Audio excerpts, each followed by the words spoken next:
Alrighty, welcome back to the International Wealth Builders Association radio talk show.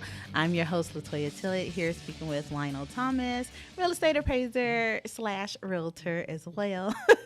So we've been kind of talking a little bit about some differences in the types of appraisals that he does, or the differences in appraisals that are out there. So he mentioned ADUs before we went to the last segment, and I know that's been a very huge discussion. I actually attended an ADU summit last weekend, which was very interesting, where one of my business partners spoke, Ms. Sharon Barnes, or Dr. Sharon Barnes, excuse me. So Dr. Sharon Barnes, she shed some light on the new California laws that are out there around ADUs and, putting them on commercial properties as well as commercial properties. So with an ADU, when you come across a property that has an ADU, is there anything different that goes into the valuation of the ADU? Yes. Okay. So how does it work? Because at this point now, it's more than one unit. Yeah. Well, so is it considered like a 2-unit? Or? I should say, the right process that I think should be used is if the home is zoned residential or R1, okay, then you should find other R1 zone properties that have that ADU in the back. Okay. Right? Right. Because generally with R1 properties, they're not going to put a second gas meter. They're going to limit the utilities. So the ADU is going to always be subservient to the house because it just doesn't have its own things. But there's like SB 9 and SB 10, I think are going to address some of these things. Okay. But did that answer the question? I'm sorry. Oh, yeah. Well, yeah, I was just pretty much asking like how you would value a property that has an ADU on it.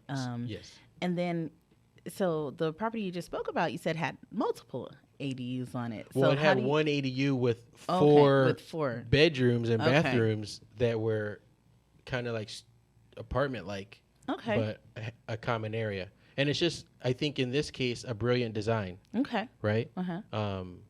Just a brilliant design, kind of like college dorm feel. Really? Because it's a very small common area, obviously plenty of outdoor space, but each individual room and bathroom and each individual room had its own entry door from the outside. Oh, nice. Yeah. So okay, that's different. I was vastly impressed. I was happy to Right. to see it and kind of witness it and like plant it in my brain so that it's in my future, right?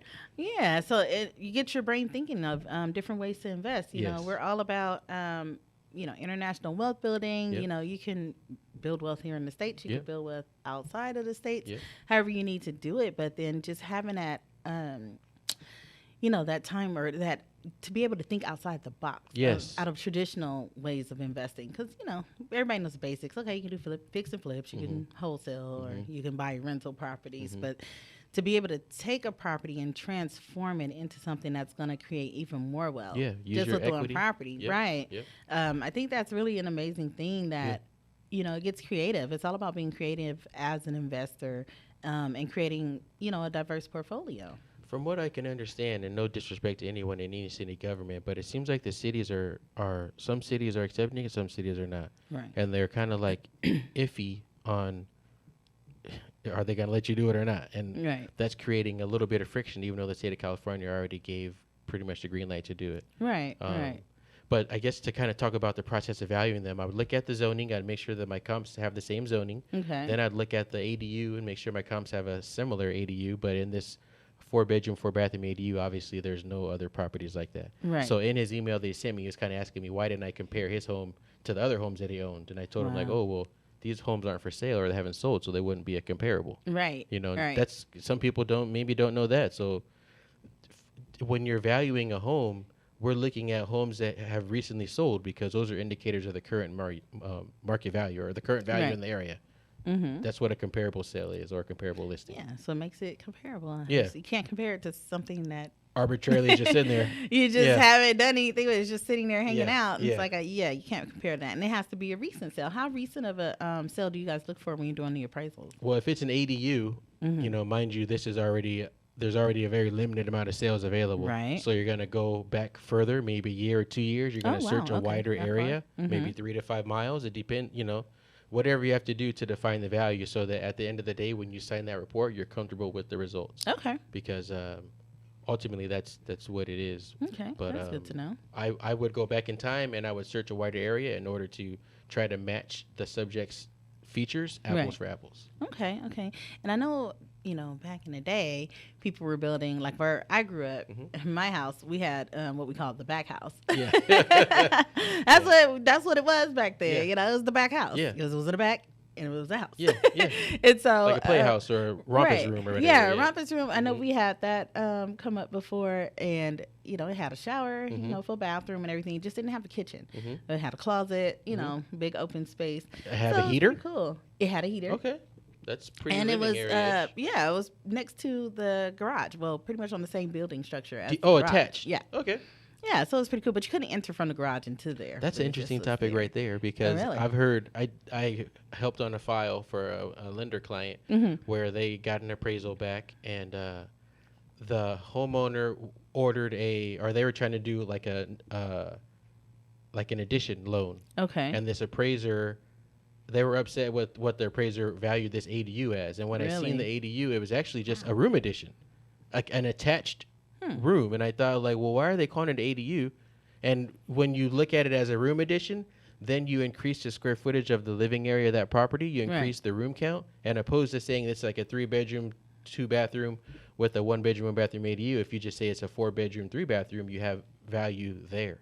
Oh. And that's what I told the lender, and then they ordered a new appraisal. I'm not sure what happened since then, but just the design. Once I seen the architectural design, I realized, like, you're calling it an ADU, but it's really like a room addition. It's a room addition. Yeah. That's interesting. And then the way that whole was presented to the appraiser, I think led him in that route of valuing as ADU rather than just as a bigger house.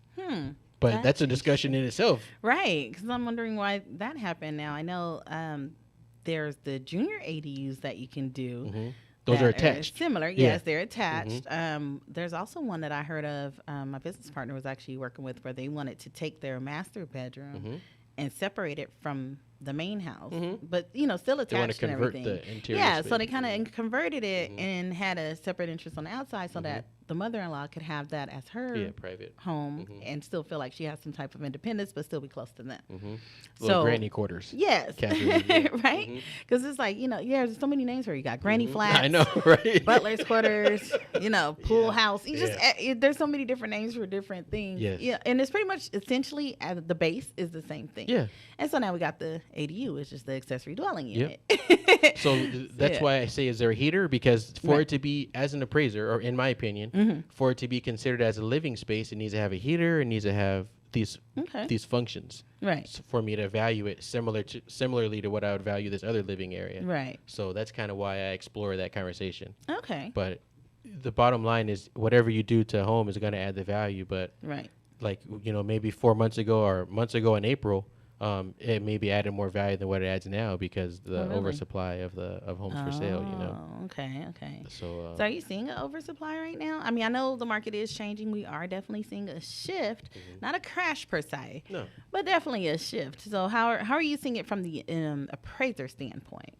There seems to be more homes on the market for longer. Okay. It depends on what market. I mean, I try to do 4 appraisals a day, so I'm kind of bouncing place to place to place.